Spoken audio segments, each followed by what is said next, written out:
जय भीम जय नवोदय। भीम नवोदय सब। कैसे हैं गौतम साहब? बहुत बढ़िया बहुत बढ़िया। कहाँ से आ रहे हैं? मैं दतिया जिला है मध्य हम्म, प्रदेश में, हम्म, उसका गांव सोनागढ़। हम्म, सोनागढ़ से मैं आ रहा हूँ। हम्म।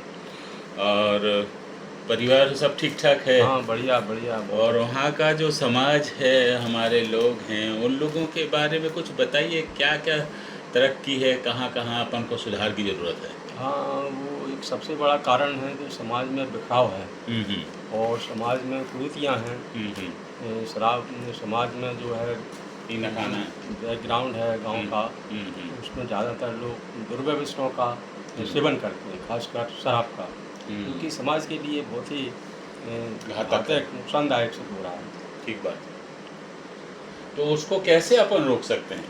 उसको अपन जो है मेरे हिसाब से जो है समाज में जाकर के हम्म, और व्यक्तियों से संपर्क करके छोटी छोटी संगोष्ठियों के माध्यम से हम्म, उनको जो है शराब के जो व्यसन होते हैं हम्म, और जो नशीले पदार्थों का जो सेवन करते हैं उनके बारे में कि इनसे क्या नुकसान हो रहा है परिवार को, समाज को, ये बताने की आवश्यकता है। जब हम उनको समझाएंगे निश्चित है उसका लोगों पर असर पड़ेगा, सुधरेंगे। ठीक बात है।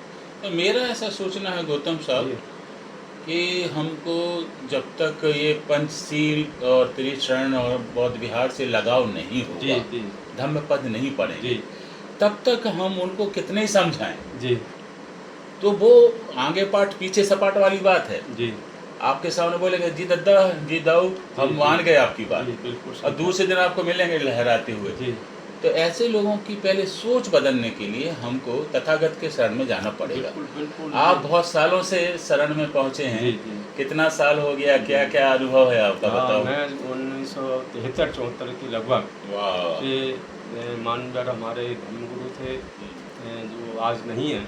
उनका नाम था श्री धनीराम बोध जी। वो मिडिल स्कूल के शिक्षक थे और बाबा साहब भगवान बुद्ध को बहुत बढ़िया तरीके से वो समझाते थे। वाह। मैं भी सौभाग्य से उनके संपर्क में आया। उन्होंने भगवान बुद्ध और बाबा साहब का जो मुझे रास्ता दिखाया, वो साहित्य भी उपलब्ध कराया, तो मेरा जीवन टोटली बदल गया। और मैं आपने जो जैसा कहा है ये बिल्कुल सही है कि जब तक भगवान बुद्ध के शरण में के नहीं आएंगे। धर्म को हम आचरण में नहीं लाएंगे तब तक जो है ये जो है बदलाव लाना संभव नहीं है। और समाज भी जब ही प्रभावित होती है जब पहले व्यक्ति स्वयं प्रैक्टिकल करता है। बिल्कुल। उदाहरण के तौर पर जब जैसे मुझे वो आचरण में समझाएंगे कि व्यक्ति जो कह रहा है वो कुछ करते भी हैं कि नहीं, अगर उनको लगेगा कि हाँ ये व्यक्ति पालन कर रहा है तो इससे ज़्यादा प्रभाव पड़ता है। अच्छा, अपने धम्म पद को या बाबा साहब के, मैं समझता हूँ संविधान को, जी। मैं एक जैसा ही मानता हूँ। हाँ बिल्कुल सही है, उस पर ही आधारित बिल्कुल है भी एक दूसरे का पूरा। तो उसका हम प्रचार प्रसार जी। जन जन तक कैसे करें?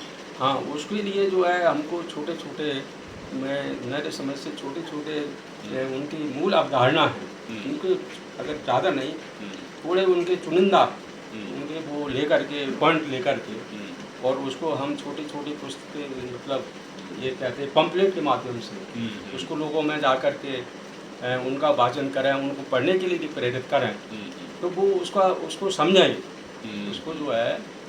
और इसमें खासकर मैं ये चाहता हूँ कि जो जैसे कि जो मानवतावादी विरोधी ग्रंथ हैं जिनको शॉर्ट में मनुवाद कह सकते हैं, तो मैं ये चाहता हूँ कि मनुवाद की जो जो मूल अवधारणा है जो कि समाज के विपरीत हैं, जैसे कि शिक्षा से वंचित समानता किया, के विपरीत है। धन से वंचित किया, सुरक्षा से वंचित किया, तो एक तरफ मनुस्मृति के कोटेशन चुनिंदा, तो एक तरफ भारतीय संविधान के कोटेशन, जैसे कि उन्होंने हमको पढ़ने का अधिकार रोका मनुस्मृति में और भारतीय संविधान ने पढ़ने का अधिकार दिया।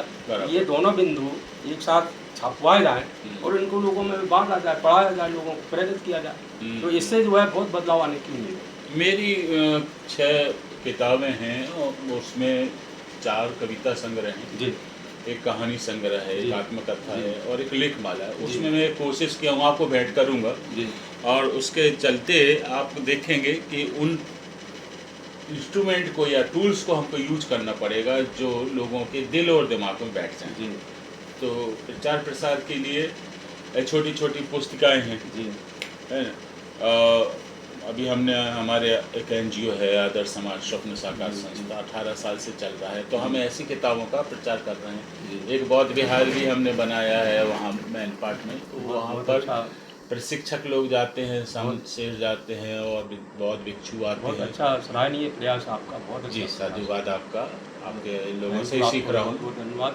जी जी, तो वही कोशिश हमको ये करना चाहिए कि जब तक हम शिक्षण नहीं पैदा करेंगे, प्रशिक्षण नहीं देंगे और लोगों के साथ सत्संग नहीं करेंगे, है ना, जिसे संगम शरणम गच्छामि बोलते हैं। संग का मतलब ये होता है कि लोगों के साथ नहीं चलेंगे तब तक धम्म तक नहीं पहुँचेंगे, तब तक कोई बदलाव बुद्ध तक नहीं पहुँचेंगे, है ना। तो अकेले आप बुद्ध में जैसे पहुँच गए और संघ में नहीं पहुँचे तो फिर आपका पहुँचने का मतलब कोई मतलब नहीं। तो मेरा आपसे एक और छोटा सा आग्रह है कि हम आने वाली जो पीढ़ी है, संतति जिसे जेनरेशन बोलते हैं, वो थोड़ी आधुनिकतावादी हो गई है। बिल्कुल।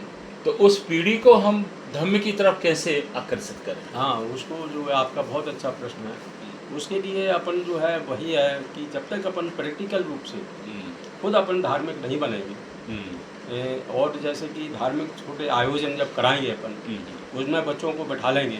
खासकर होता क्या है कि आयोजन होते हैं लेकिन बच्चे उसमें सहभागिता नहीं निभाते। तो धार्मिक आयोजनों में बच्चों की सहभागिता सुनिश्चित करें, भला पुरुष दोनों को, लड़का लड़कियों को, तो वो जो है धर्म को समझेंगे, सुनेंगे, तब उनमें बदलाव आने की उम्मीद है। इसके लिए हमको छोटे छोटे मतलब जगह जगह ज़्यादा खर्चा न करके छोटा छोटा रूप में हम ऐसे आयोजनों को करें और उनमें जो है धर्म के बारे में जो ज्ञाता है धर्म के, उनको उनके द्वारा धर्म का संदेश दें, धर्म के बारे में उनको जानकारी दें, तो निश्चित है वो समझेंगे और उसका अनुसरण करेंगे। आप चूँकि शिक्षा विभाग से जुड़े रहे हैं और शिक्षा में बहुत सारे सुधार या कहना चाहिए परिवर्तन किए जा रहे हैं जी, और देखा ये जा रहा है कि सरकारी स्कूल बंद हो रहे हैं, निजी स्कूल चालू किए जा रहे हैं। बिल्कुल।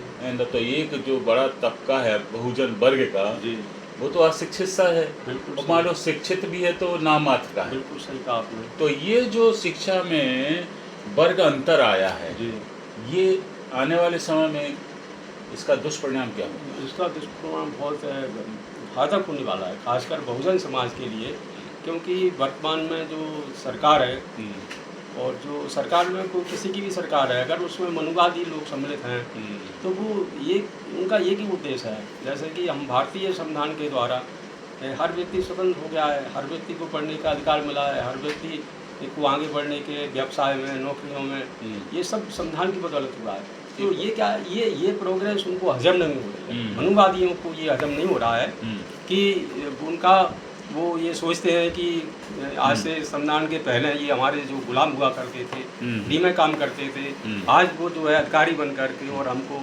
निर्देशित कर रहे हैं, उन पर अपनी हुकूमत चला रहे हैं, तो वो ये उनको बर्दाश्त नहीं हो रहा है। इसलिए उन्होंने जो है शिक्षा को, खासकर शिक्षा को इस समाज से वंचित करने के लिए एक नई शिक्षा नीति भी लाई है, शायद आप उसको जानते हैं। उसके और आगे आने वाले बहुत ही भयंकर दुष्परिणाम है समाज को। क्या है वो? उसमें क्या उसमें जो है एक तो शिक्षा जो है उसका प्राइवेटीकरण किया गया है। अच्छा। अभी जो सरकारी शिक्षा थी, ऐसी उन्होंने जो है वो नीति उसमें बनाई है कि प्रारंभ से लेकर के और स्नातकोत्तर स्तर की जो शिक्षा है उसको प्राइवेट लोगों के हाथों में सौंपेंगे और वो प्राइवेट हाथों में वो मनमानी फीस वसूल करेंगे। समाज में इतनी सामर्थ्य, उन्हीं की किताबें, उन्हीं का बस्ता, उन्हीं का यूनिफॉर्म, उन्हीं की लाइब्रेरी, उन्हीं का कंप्यूटर, उन्हीं का सब कुछ है और हमारे समाज फीस देना पड़ेगी, गरीब आदमी फीस कहाँ से देगा? बिल्कुल सही है। तो वो इतने लिए समाज हमारी सक्षम नहीं है आर्थिक रूप से, तो वो जो आज शिक्षा मिल रही है वो उससे भी ज़्यादा वंचित हो जाएंगे और वो जो है निरक्षरों की फौज जब इस देश में बढ़ेगी तो पता नहीं देश को भी कितना बड़ा नुकसान होने वाला है। एक और आखिरी प्रश्न है आपसे, क्योंकि बहुत अनुभवी हैं आप, 75 ईयर को रन कर रहे हैं। धार्मिक उन्माद बढ़ता जा रहा है, मान्यता बढ़ती जा रही है, कैसे रोके? हाँ, ये बात सही है। उसका कारण ये है कि आजकल जितने भी साधन हैं, खासकर विज्ञापन, प्रचार प्रसार करने के, ये सब मनुवादियों के हाथ में है।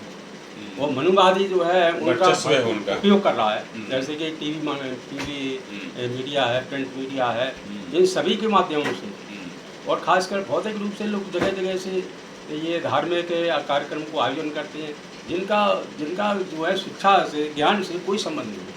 वो एक अंधविश्वास को देश में फैला रहे हैं, पाखंड को देश में फैला रहे हैं। वास्तविक जो धर्म का स्वरूप है कि मानव को कैसे जीवन जीना है, मानव का एक दूसरे के प्रति क्या संबंध है, भाईचारा क्या होता है, प्रेम क्या होता है, दया क्या होता है, ये जो मानवतावादी विचार हैं इससे उनका कोई लेना देना नहीं। ये जो कावड़िया मैंने देखे उसमें SC/ST OBC के बच्चे ज़्यादा जाते हैं, उसका उनको कैसे रोकें? हाँ, उनको बस यही है सबसे बड़ा कि हमें उन लोगों के बीच में जाना पड़ेगा जो मतलब अंधविश्वास में डूबे हुए हैं।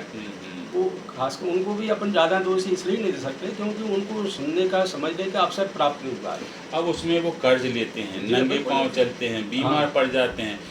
दुख तो तब होता है कि वो रास्ते में बैठ के गांजा शराब सब पीते हैं, लड़कीबाजी करते हैं, बिल्कुल तो धर्म के नाम पे मजाक बना लगता है। सब करते हैं धर्म के नाम पर जो है। अब कई त्योहार ऐसे होते हैं जैसे कि आपने वो क्या होता है, होली होती है, तो उसमें तो उनका धार्मिक वो है कि सब इसमें तो वो हम शराब नशा गाली गलौज ये उनका कीचड़ गोबर सब डालते हैं, ये सब उनके धर्म में आते हैं। तो वो तो मतलब जो है जो मनुवादी लोग हैं वो तो धर्म के माध्यम से ये चाहते हैं कि ये जो समाज है जो जागरूक हो रहा है तो ये जो है कैसे पीछा जाए। इसीलिए उन्होंने जो है शिक्षा पर प्रतिबंध लगाने के लिए नई शिक्षा नीति लाए हैं। वो चाहते हैं कि ये लोग अंधविश्वासी बने, ये पाखंडी बने, ताकि इनका जो विकास है वो पूरी तरह से खत्म हो जाए। आपका इतना अच्छा अनुभव है जीवन का, जैसे लगता सुनते रहें, लेकिन आपको बाजार भी घुमाना है, इसलिए धन्यवाद गौतम साहब, बहुत बहुत धन्यवाद। जय भीम नमोबुद्धाय। मैं राजेंद्र रंजन गायकवाड़ बिलासपुर से ऐसे अनुभवी अधिकारियों को और ऐसे जजेस को, अधिवक्ताओं को, पत्रकार साहित्यकारों को भेंट करने की कोशिश करता हूँ जो जीवन में बहुत कुछ देखे हैं, सीखे हैं, अनुभव किए हैं, वही चीज़ आप तक पहुँचा रहा हूँ। देखें आप बहुत अच्छा समय के लिए जो है समाज के लिए मेहनत कोशिश कर रहे हैं। आपको बहुत बहुत शुक्रिया। शुक्रिया। साधुवाद।